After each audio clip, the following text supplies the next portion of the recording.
Hello, आज हम semiconductor के दूसरे टॉपिक के बारे में डिस्कशन करेंगे। जो हमने ये एचटेट के सिलेबस में ये एक टॉपिक है फिज़िक्स में सेमीकंडक्टर।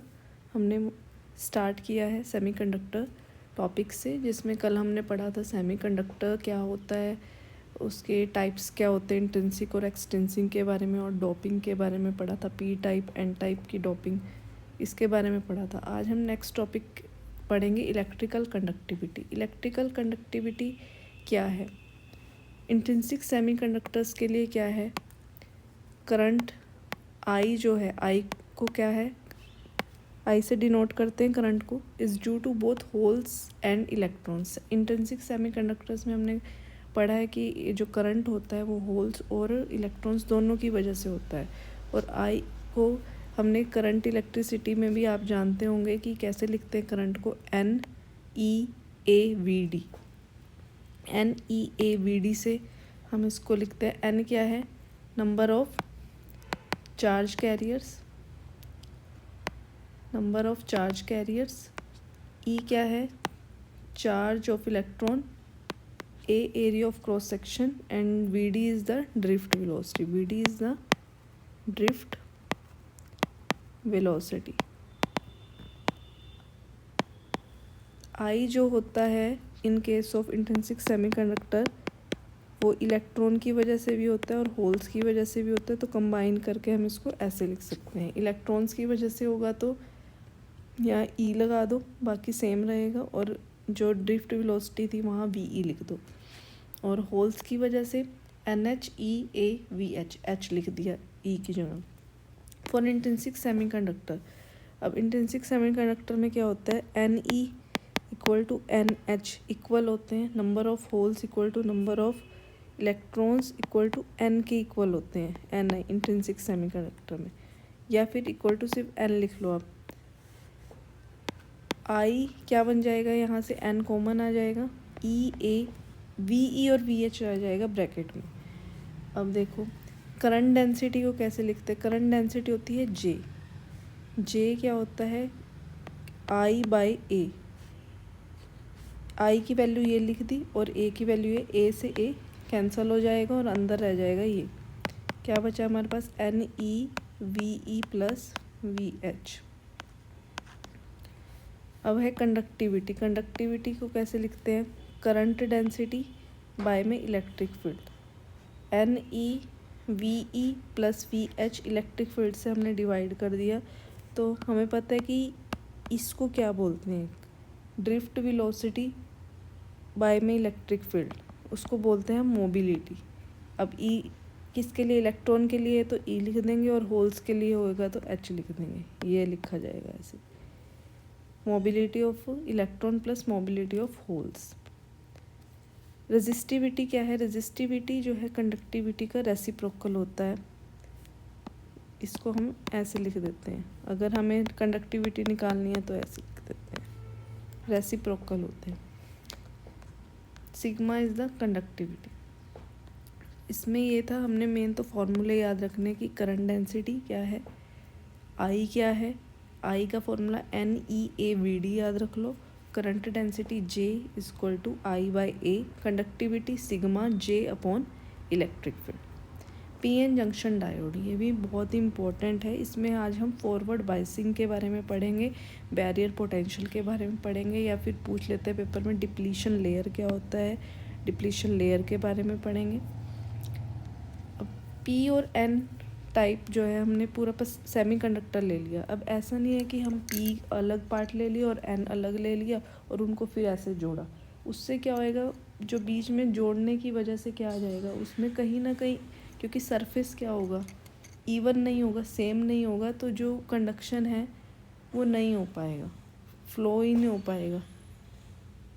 इलेक्ट्रॉन होल पेयर जो भी हैं वो फ्लो ही नहीं हो पाएगा, कंडक्शन ही नहीं हो पाएगा। इसलिए क्या करना है, हमने एक सेमीकंडक्टर लेना है, उसमें एक तरफ आप ट्राइवेलेंट डोपिंग से P टाइप बना लो और N टाइप पेंटावेलेंट से बना लो, वो ज़्यादा ठीक रहेगा।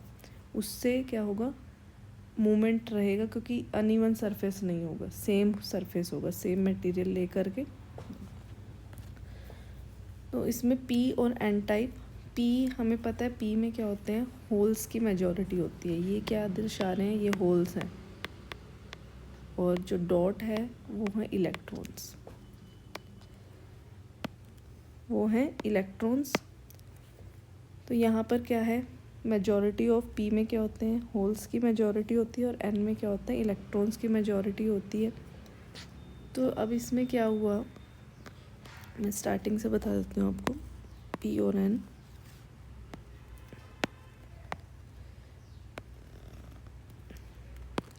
यहाँ पर क्या होते हैं, होल्स की मेजॉरिटी, और यहाँ पे है इलेक्ट्रॉन्स की मेजॉरिटी। ऐसा नहीं है कि यहाँ पे इलेक्ट्रॉन नहीं है, इलेक्ट्रॉन है यहाँ पर, और यहाँ भी होल्स हैं, लेकिन मिनॉरिटी हैं।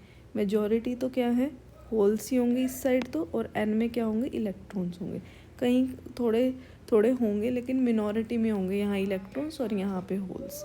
अब क्या है, अब यहाँ पर एक जो है डिप्लीशन लेयर बन जाती है। डिप्लीशन लेयर कैसे बनती है, अब डिप्लीशन लेयर यहाँ पर इस तरह से एक यहाँ पर ऐसे बन जाती है, जहाँ पर ये क्या होती है लेयर, डिप्लीशन लेयर।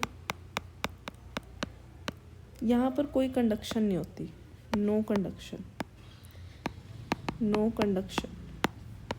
ये एरिया हेल्प नहीं करता कंडक्शन में, फ्लो ऑफ इलेक्ट्रॉन्स है, फ्लो ऑफ चार्जेस को फ्लो करने में हेल्प नहीं करता। अब क्या है कि अब कुछ जो होल्स होते हैं वो इधर जाना चाहेंगे एन की तरफ, और जो एन वाले इलेक्ट्रॉन्स है वो इधर जाना चाहेंगे। तो इससे क्या होता है, यहाँ पर आ गए, देखो यहाँ पर क्या आ गए, यहाँ पर इलेक्ट्रॉन्स आ गए, और यहाँ पर आ गए आपके होल्स, पॉजिटिव चार्ज इकट्ठा हो गए यहाँ पर। ठीक है, अब क्या होगा, इलेक्ट्रिक फील्ड जनरेट होगी इसकी वजह से। इलेक्ट्रिक फील्ड कहाँ से कहाँ की तरफ होगी, पॉजिटिव टू नेगेटिव होती है, इलेक्ट्रिक फील्ड जनरेट हो जाएगी आपकी। ये हो गई इलेक्ट्रिक फील्ड। अब ये इलेक्ट्रिक फील्ड क्या कर रही है, ये इलेक्ट्रिक फील्ड एक तरह से बैरियर का काम कर रही है। क्यों कर रही है बैरियर का काम, क्योंकि ये वाले जो पॉजिटिव होल्स हैं, वो जाने नहीं दे रही एन की तरफ, और जो एन वाले इलेक्ट्रॉन्स हैं वो इधर नहीं आने दे रही। कैसे, अब देखो यहाँ पर क्या हो गया, एक बैरियर पोटेंशियल आपकी क्रिएट हो गई, नेगेटिव पॉजिटिव इलेक्ट्रिक फील्ड की डायरेक्शन के अकॉर्डिंग ये है, बैरियर पोटेंशियल क्रिएट हो गए हैं यहाँ पर। तो इससे क्या होगा, जो इलेक्ट्रिक फील्ड है, जो नेगेटिव चार्जेस है वो इधर नहीं जा पा रहे, मतलब फ्लो नहीं हो पाएगा चार्जेस का। पोटेंशियल बैरियर क्या है, मूवमेंट ऑफ चार्जेस को रोक रही है। वी भी क्या है, बैरियर पोटेंशियल जो क्या है, no movement of charges, no movement of charges. अब जो पॉजिटिव वाले हैं, अब जो नेगेटिव वाले हैं वो इधर इकट्ठे हो गए, और पॉजिटिव वाले इधर इकट्ठे हो गए। अब जो होल्स हैं वो इधर जाना चाहेंगे, लेकिन इलेक्ट्रिक फील्ड की डायरेक्शन में ही फोर्स लगेगी, तो ये इधर आ जाएंगे, और जो इलेक्ट्रॉन्स हैं उन पर फोर्स इनके अपोजिट लगेगी, तो वो इधर आ जाएंगे। मतलब दूर दूर रख रही है इलेक्ट्रिक फील्ड, पी को पी में ही, होल्स को होल्स में ही रख रही है, और इलेक्ट्रॉन्स को एन में ही रख रही है। तो अब क्या होगा, अब यहाँ पर तो डिप्लीशन लेयर क्रिएट होगी। ये डिप्लीशन लेयर वो होती है जहाँ पर आपके इलेक्ट्रॉन और होल जो हैं रिकम्बाइन कर जाते हैं। तो इस वाले फेस में तो कुछ भी कंडक्शन ही नहीं है। कंडक्शन होगी तो तभी होगी जब ये इसको क्रॉस करके ये इलेक्ट्रॉन इधर आ पाएँ और ये होल्स उधर जा पाएँ। अब क्या हुआ, हमें बाहर से हमने बैटरी लगा दी, ये पॉजिटिव नेगेटिव, यहाँ से पॉजिटिव, यहाँ से नेगेटिव। अब क्या होगा, अब हमने बाहर से जो फॉरवर्ड बाइसिंग, इसी को ही बोलते हैं हम। फॉरवर्ड बाइसिंग कैसे है, पॉजिटिव को, पी वाले टर्मिनल को हमने पॉजिटिव से अटैच कर दिया और n वाले को नेगेटिव से अटैच कर दिया, ये क्या कहलाती है? Forward biasing. अब फॉरवर्ड बाइसिंग, लेकिन जो ये पोटेंशियल है, ये जो FV है, फॉरवर्ड बाइसिंग जो पोटेंशियल है, वो किससे ज़्यादा होना चाहिए? वो ज़्यादा होना चाहिए बैरियर पोटेंशियल से, तभी तो मोमेंट को अलाउ कर पाएगा, क्योंकि बैरियर पोटेंशियल तो रोक रहा है। अब हमने यहाँ पे जो बैटरी लगा दी, उसकी वजह से इलेक्ट्रिक फील्ड कहाँ से कहाँ होगा? अब उसकी वजह से, फॉरवर्ड बाइसिंग की वजह से ये इलेक्ट्रिक फील्ड हो गया। अब ये इलेक्ट्रिक फील्ड कहाँ से कहाँ पहुँचाएगा? कहाँ से कहाँ चार्जेस को ले जाएगा? पॉजिटिव से नेगेटिव। मीन्स जो हमारी ये फॉरवर्ड बाइसिंग की वजह से जो इलेक्ट्रिक फील्ड आई है, वो P2N चार्जेस का फ्लो कराएगा, ठीक है? P2N चार्जेस का फ्लो कराएगा, पॉजिटिव टू नेगेटिव।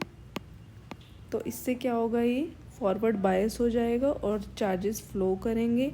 मीन्स इसने क्या कर दिया? जो ये डिप्लीशन लेयर थी उसको पतला कर दिया, थिन कर दिया, तभी तो वो उसको क्रॉस करके कहाँ जा रहे हैं? एक दूसरे में P2N जा पा रहा है करंट, इसीलिए तो फ्लो कर पा रहा है। तो फॉरवर्ड बाइसिंग अब क्या हुआ है? यहाँ पर क्या है? अब पॉजिटिव टू नेगेटिव जा रहे हैं। पॉजिटिव में P साइड में क्या थे? होल्स ज़्यादा थे, होल्स की कंसंट्रेशन ज़्यादा थी, और यहाँ होल्स की कंसंट्रेशन N में क्या है? कम है। तो हायर पोटेंशियल से लोअर पोटेंशियल की तरफ जा रहा है, हायर से लोअर पोटेंशियल की तरफ जा रहा है। यहाँ क्या है? होल्स की मेजॉरिटी है, और यहाँ क्या है? मिनॉरिटी है। Means higher potential to lower potential जा रहा है। वो क्या कहलाएगा? Diffusion current. Diffusion current, higher concentration to low concentration of holes. Forward biasing क्या है? यहाँ हमने फॉरवर्ड बाइसिंग लगाई, इससे क्या हुआ? हमारे पास फॉरवर्ड बाइसिंग की भी एक इलेक्ट्रिक फील्ड जनरेट हो गई। इलेक्ट्रिक फील्ड जनरेट हो गई, उससे क्या हुआ? जो करंट है वो पॉजिटिव टू नेगेटिव फ्लो होना स्टार्ट हो जाएगा। जो ये होल्स थे वो इधर आ जाएंगे। अब क्या होगा? हायर कंसंट्रेशन थी ना यहाँ तो P में होल्स की, और यहाँ तो लो थी, तो हायर कंसंट्रेशन तो लो कंसंट्रेशन गया, इसलिए हमने उसको डिफ्यूजन करंट बोल दिया। और डिप्लीशन लेयर हो गई थिन, क्योंकि करंट फ्लो हो पा रहा है। रेजिस्टेंस लो हो गया, जब रेजिस्टेंस लो होगा तभी करंट फ्लो होता है। करंट फ्लो होने के लिए क्या होगा? हमें रेजिस्टेंस लो होना चाहिए, तभी तो करंट को पास होने देगा। और इसका एक IV कैरेक्टरिस्टिक इम्पोर्टेंट जो है, ये ग्राफ है यहाँ पर बना हुआ है इस टाइप से, कि जब तक हमने थोड़ा सा पोटेंशियल लगाया है तब तक तो थोड़ा करंट फ्लो रहा, हल्का, मतलब ना के बराबर, क्योंकि ड्यू टू बैरियर पोटेंशियल की वजह से। लेकिन जब हमने फॉरवर्ड बाइसिंग की जो पोटेंशियल है उसको ज़्यादा कर दिया, इसको हमने ज़्यादा कर दिया इससे, तो एकदम से करंट ऐसे गया। पहले तो ऐसे था, लेकिन जैसे ही हमने एकदम से बढ़ाया, फॉरवर्ड बाइसिंग के पोटेंशियल बढ़ाया, एकदम से ऐसे चला गया। तो यहाँ तक तो था बैरियर पोटेंशियल I और V, और ये एकदम से अप चला गया, और ये एक नी की तरह दिखता है, घुटने की तरह, तो इसलिए इसको नी पोटेंशियल बोल देते हैं। ओके, तो मेन इसमें पता होना चाहिए हमें डिप्लीशन लेयर क्या होता है, कि डिप्लीशन लेयर या रीजन वो होता है जहाँ पे इलेक्ट्रॉन होल पेयर रिकम्बाइन करते हैं, और यहाँ पर कोई कंडक्शन नहीं होती है, क्योंकि वो न्यूट्रल हो जाता है एक तरह से। फॉरवर्ड बाइसिंग में पॉजिटिव टर्मिनल P पे हम पॉजिटिव लगा देते हैं और N पे हम नेगेटिव लगा देते हैं, वो होता है। और जो डिफ्यूजन करंट है वो कब कैसे फ्लो करता है? हायर कंसंट्रेशन ऑफ होल्स से, मतलब P से N की तरफ जाता है, लो कंसंट्रेशन होती है जहाँ पर होल्स की। इसमें यही था। आगे के हम नेक्स्ट और टॉपिक लेकर आऊँगी मैं इससे नेक्स्ट, जो पेपर के पॉइंट ऑफ व्यू से भी इम्पोर्टेंट है, और इनमें से भी एक क्वेश्चन बन जाता है। तो अगर आपको अच्छा लगा हो तो प्लीज़ लाइक करें, सब्सक्राइब करें। थैंक्स।